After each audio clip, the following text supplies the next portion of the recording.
Bonjour, nous sommes le mardi 4 avril, c'est le premier débat ce soir entre les 11 candidats à l'élection présidentielle. C'est le moment de vérité, à moins de 3 semaines du premier tour, pendant 3h30 sur le plateau de CNews et de BFM TV, les prétendants à l'Elysée vont parler d'emploi, de protection et de modèle social.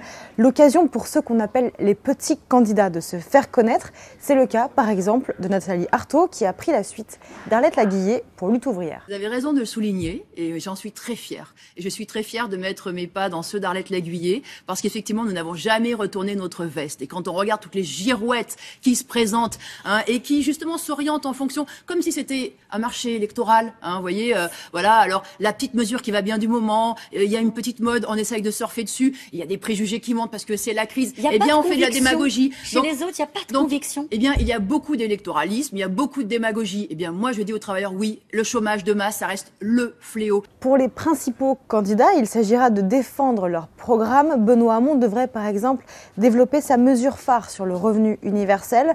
L'une de ses soutiens, Aurélie Filippetti, s'est emmêlée les pinceaux sur cette mesure ce matin. Si vous gagnez, en gros, moins de 2200 € par mois, vous êtes bénéficiaire du revenu universel. Donc, vous allez avoir un plus. Net ou brut? Vous allez avoir un plus. Net ou brut?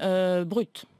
Vous êtes sûr? Je crois, oui. Donc, si vous avez moins de 2200 €, vous aurez un plus sur votre bulletin de salaire. Rendez-vous donc ce soir à partir de 20h15 sur le site du Figaro.fr et sur la page Facebook du Figaro pour suivre avec nous et avec toute la rédaction cet événement politique. À ce soir.